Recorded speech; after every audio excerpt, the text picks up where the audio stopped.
አሰላሙ አለይኩም ወራህመቱላሂ ወበረካቱ። ዛሬም በአዲስ አስደናቂ ታሪክ ተመልሻለሁ። እስከ ቪዲዮ መጨረሻ ድረስ በመቆየት ላይክ እና ሰብስክራይብ በማድረግ የቻናሌ አንድ አካል መሆን እንዳይረሱ። ከዕለታት አንድ ቀን በአንድ ውብ መንደር ውስጥ አላህ ሀብትን፣ እርሻን፣ ላሞችንና በጎችን አትረፍርፎ የሰጠው አንድ ሰው ይኖር ነበር። ምንም እንኳን ይህ ሰው በሀብቱና በብልጽግናው ወደር የማይገኝለት ቢሆንም በስስትም ወደር አልነበረውም። እጅግ ንፉግ፣ ገንዘብ ማከማቸት የሚወድና ወጪ ማድረግን አጥብቆ የሚፈራ ሰው በመባልም ይታወቅ ነበር።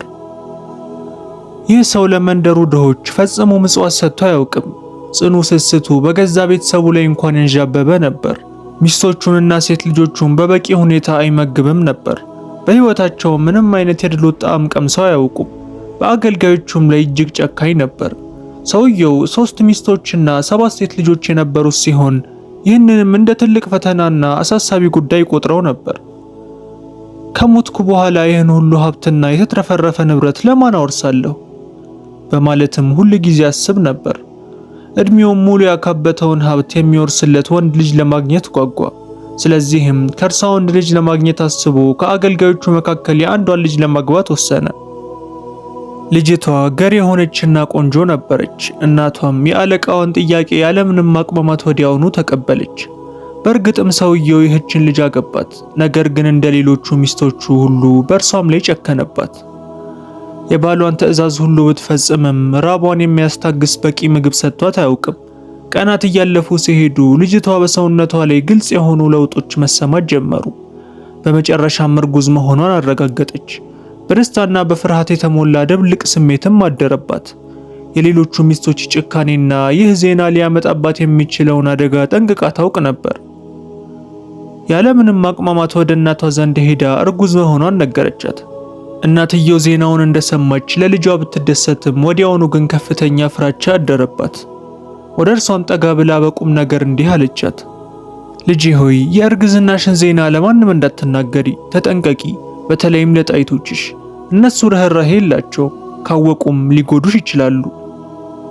ልጅቷም ተስፋና ፍርሃት በልቧ አዝላ ሚስጥሯን ከሁሉም ደብቃ ቀጣዩን ጊዜ ለመጠባበቅ ራሷን በአዎንታ ነቀነቀች። ቀናት አለፉ። ምስኪኗ ልጅ የእርግዝና አማሮትና የረሃብ ስቃይን ለማንም ሳትናገር በዝምታ መታገሷን ቀጠለች። ከጊዜ በኋላ አምሮቷ እጅግ በረታ። እናቷን አንዲት ትንሽም ብትሆን የበጉበት ቁራጭ እንድታመጣላት ለመነቻት። እናትየው የልጇን ጥያቄ ማሟላት አልቻለችም። ለአለቃዋ ከምትሰጠው አገልግሎት በምላሹ ከምታገኘው ጥቂት የምግብ ትራፊ በቀር በዚህች ዓለም ላይ ምንም ንብረት የሌላት ሴት ይህን ከየት ታመጣለች? ልጅቷ የባሏን እጅግ የከፋ ስስት ብቻ ሳይሆን የእናቷንም ሁኔታ በሚገባ ታውቅ ነበር። ሆኖም ግን አእምሮዋን ሙሉ በሙሉ የተቆጣጠረውን አምሮት መቋቋም አልቻለችም። የሚሰማትን ስሜትን መሸከም አቃታት። ፍላጎቷን ለመቋቋም ብትሞክርም ሐሳቧን ሙሉ በሙሉ እስኪቆጣጠረው ድረስ ከዕለት ተዕለት እያደገ መጣ። ከብዙ ማቅማማት በኋላ ለድካሟ ይራራልኛል በሚል ተስፋ ወደ ባሏ ለመሄድ ወሰነች። በከባድ እርምጃዎች ከፊቱ ቆመች። አይኖቿ አይናፋርነትና ልመናን ይዘው ነበር። ከዚያም በደከመ ድምፅ እንዲህ አለች። የበጉበት አንዲት ትንሽ ቁራጭ እንኳን እንዳማራት ነገረችው። ሰውየው ወዲያውኑ ወደ ፌዝ በተቀየረ ቀዝቃዛ እይታ ተመለከታት። ከዚያም እያሽሟጠጠ በትንሹ ሳቀና ለአንድ ጉበት ስል ሙሉ በግ ላርድ ነው? ይህ ምን አይነት ብክነት ነው? አላት። ቃላቶቹ ልቧን እንደ ቀስት ሲወጋት ለጥቂት ጊዜ ዝምታ ሰፈነ። ራሷን ለማረጋጋት ሞከረች። ነገር ግን ሐዘንና ስብራት በአይኖቿ ውስጥ በግልጽ ይታዩ ነበር። ጭንቅላቷን በዝምታ ቀረቀረች። በዚያች ቅጽበት ይህ ቤት ያ ሁሉ ገንዘብና ሀብት ቢኖረውም ቀላሉን የርህራሄ ትርጉም እንኳን እንዳጣ ተገነዘበች። ሆኖም ግን ተስፋ አልቆረጠችም። ያንን የበጉበት ቁራጭ የምታገኝበትን መንገድ እያሰበች ተቀመጠች። ከዚያም አንድ ዘዴ አገኘች። በድብቅ ከቤት ወጥታ ስስታሙ ባሏ እንስሳቶቹን ወደሚያረባበት እርሻ ለመሄድ አሰበች። ልጅቷ በድብቅ ለመውጣት ስትዘጋጅ የመጀመሪያዋ ሚስት ተሸፋፍና በሚንቀጠቀጥ እርምጃ ከቤት ስትወጣ አየቻት። ሚስትየው ለጥቂት ጊዜ ቆማ በርቀት ተመለከተቻት። ከዚያም የጥርጣሬና የክፋት ምልክቶች በፊቷ ላይ ይታዩ ጀመር። ልጅቷ ትኩረት ሳትስብ እየደበቀችው ያለችው አንድ ሚስጥር እንዳለ ተረዳች። አንዷን አገልጋይ በፍጥነት ጠርታ ልጅቷን በጸጥታ እንድትከታተላትና ሳትታወቅ እያንዳንዱን እርምጃዎች እንድትከታተል አዘዘቻት። አገልጋዩም ተገቢውን ርቀት ጠብቃ በድብቅ እየተከታተለቻት ከኋላዋ ተነሳች። በዚህ መሃል ልጅቷ አይኖች እየተከታተሏትና እያንዳንዱን እንቅስቃሴዋን እየተቋጠሩ መሆናቸውን ሳታውቅ ጉዞዋን ቀጠለች። ከቤቱ እስከ እርሻው ድረስ ለረጅም ርቀት ከተጓዘች በኋላ በመጨረሻ እጅግ ደክሟትና ዝላ ደረሰች። ከዚያ በላይ መጠበቅ ስላልቻለች ወዲያውን ወደ እርሻው እረኛ ዘንድ ሄዳ ስስታሙ ባሏ እንዴት በቂ ሁኔታ እንደማይመግባትና ታሪኳን አጫወተችው። በመቀጠልም የእርግዝና አምሮቷ ስለበረታባትና መሸከም ስላቃታት ባሏ ከሚያስጠብቀው በጎች አንዱን ጉበት እንዲሰጣትም ጠየቀችው። እረኛው በጥያቄዋ እጅግ ደነገጠ። የአለቃውን ንፉግነት ጠንቅቆ ያውቃል። ከመንጋው ውስጥ አንዲት በግ መጥፋቷን ካወቀ ሕይወቱን እንደሚያሳጣው አልጠረጠርም። ስለዚህ ልጅቷ የፈለገችውን ለማድረግ አልደፈረም። ምስኪኗ ልጅም እንዲህ እያለች መለማመጧን ቀጠለች። እባክህ አለቃዬ እርዳኝ፣ ከዚህ በላይ መታገስ አልችልም። የሚያስፈልገኝ የአንዲት በግ ጉበት ብቻ ነው። እረኛውም በሁኔታዋ አዘነላት። ስለሷም ሲል ስራውን አደጋ ላይ ለመጣል ወሰነ። ከእርሻ ውስጥ አንዲት ትንሽ በግ አምጥቶ አረደና ጉበቷን አውጥቶ በእሳት ላይ ጠበሰው። ልጅቷም ሙሉ ጉበት እስክትጨርስ ድረስ በስስት በላች። ከዚያም እረኛውን አመስግና በጉዞዋ ብትደክምም በፍጥነት ወደ ቤቷ ተመለሰች። ነገር ግን የፈለገችውን በማግኘቷ የተወሰነ እፎይታ ተሰምቷት ነበር። እቅዷ የተሳካና ጉዳዩንም ማንም ሳያስተውል በሰላም እንዳለፈም አሰበች። ድካሟንና መደንገጧን ደብቃ ቤት ውስጥ የተለመደው መስላ ለመታየትም ሞከረች። ሚስጥሯ ከእንግዲህ ሚስጥር አለመሆኑን ግን አላወቀችም ነበር። የተከታተለቻት አገልጋይ ሁሉንም ነገር በትክክል አይታ ነበር። እርሻው ከደረሰችበት ጊዜ ጀምሮ የፈለገችውን አግኝታ እስከተመለሰችበት ቅጽበት ድረስ ወደ መጀመሪያዋ ሚስት በመሮጥ ያየችውን ሁሉ ቃል በቃል ነገረቻት። በሚስትየው ደረት ውስጥም የጥርጣሬና የቁጣ እሳት ነደደ። ይህንንም እሷን ለማስወገድ እንደ ጥሩ አጋጣሚ ቆጠረችው። ብዙ ሳትጠብቅ በንዴትና በውጥረት በተሞላ ፊት አጣዳፊ እርምጃዎችን እየተራመደች ወደ ስስታሙ ባሏ ዘንድ ሄደች። በቀጥታ ወደ እርሱ ገብታ ድምጿ ቁጣና ክስን አዝሎ የተፈጠረውን ሁሉ መተረክ ጀመረች። ልጅቷ እንዴት በድብቅ እንደወጣች፣ ወደ እርሻው እንዴት እንዳቀናችና እዚያ ምን እንደተፈጠረ እንዲሁም እርጉዝ መሆኗን እንዴት እንደደበቀችው አንዲትም ዝርዝር ሳታስቀር ነገረችው። የምትናገረው እያንዳንዱ አረፍተ ነገር የባሏን ፊት ቀስ በቀስ እየለወጠው መጣ። በከፍተኛም ቁጣ ቀላ። የመረበሽ ምልክቶችን በግልጽ ታዩበት። በውስጡ ያለውን ጥላቻ እሳት ከሚያቀጣጥል ነገር በቀር ሌላ ምንም መስማት አልፈለገም። አእምሮ በውርደቱ ላይ ብቻ አተኮረ። ይህ ዜና በመንደሩ ሰዎች ዘንድ ከተሰራጨ እርጉዝ ሚስቱን ምግብ እንደከለከላት ሰዎች ያውቃሉም ብሎ አሰበ። የበቀል ሐሳብ በአእምሮ ውስጥ ቅርጽ እስኪይዝ ድረስ ለጥቂት ጊዜም ዝም አለ። ስለዚህም ምስኪን ሚስቱን ለመበቀልና እጅግ ዘግናኝ በሆነ መንገድ ሊገድላት ወሰነ። አገልጋዮቹን በእርሻው ላይ ያለውን ትልቁን ጥጃ አርደው ልዩ ልዩ ጣፋጭ ምግቦችን እንዲያዘጋጁም አዘዛቸው። የልጅቷ ቅጣት አገልጋዮቹ ያዘጋጁትን ምግብ ሁሉ በግዴታ እንድትበላ ማድረግ ነበር።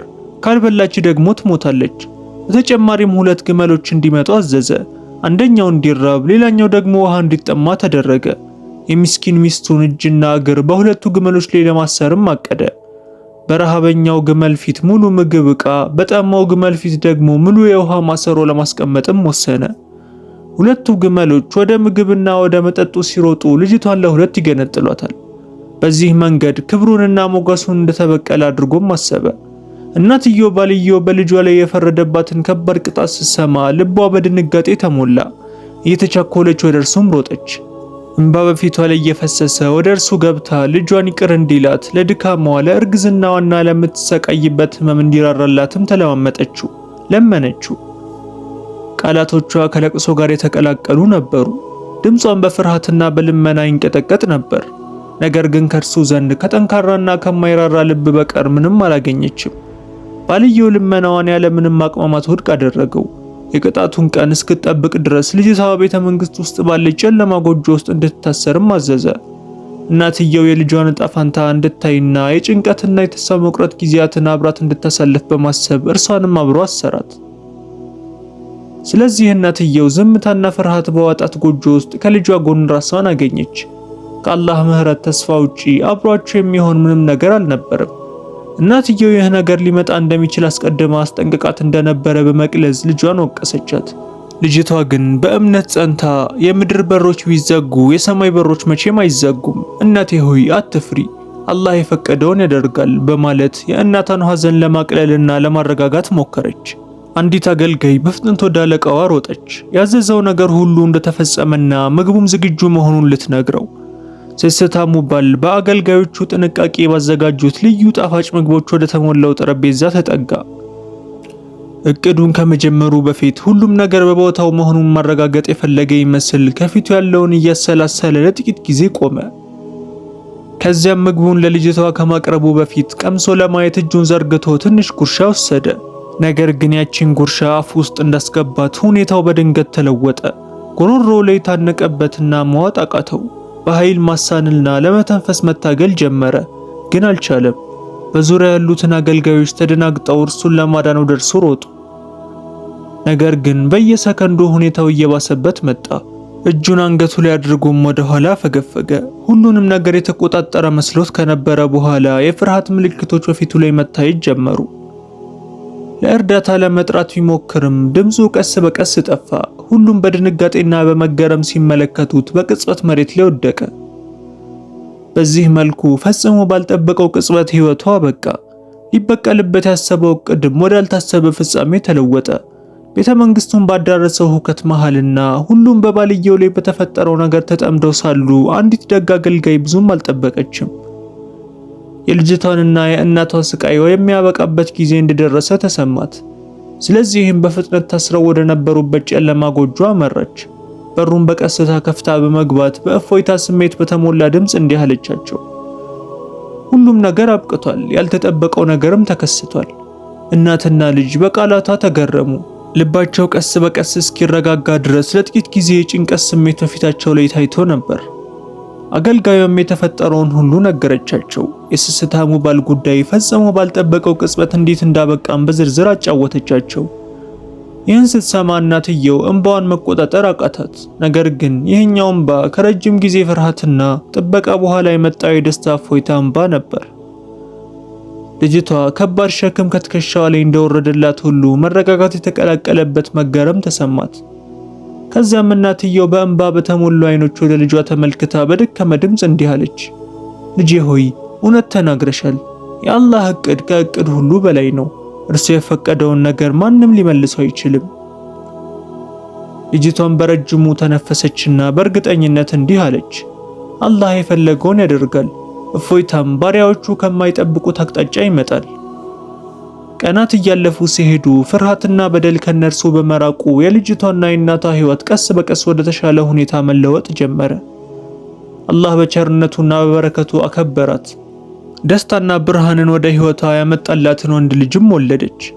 ልጁና ግማሽ እህቶቹ ይኸውም ከሶስቱ ሚስቶች የተወለዱት ሴት ልጆች ስስታሙ ሰውዬ ጥሎት ያለፈውን ገንዘብ፣ እርሻዎችንና ንብረቶች በሙሉ ወረሱ።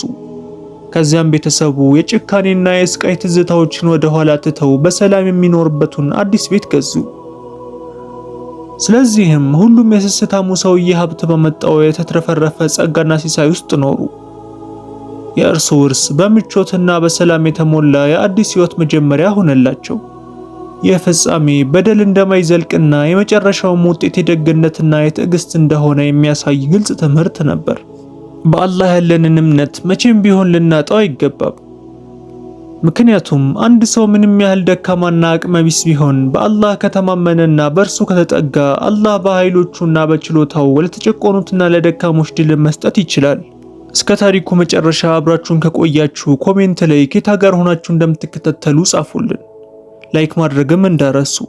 በአዲስ ታሪክ እስከምንገናኝም ድረስ ወሰላሙ አለይኩም ወራህመቱላሂ ወበረካቱ።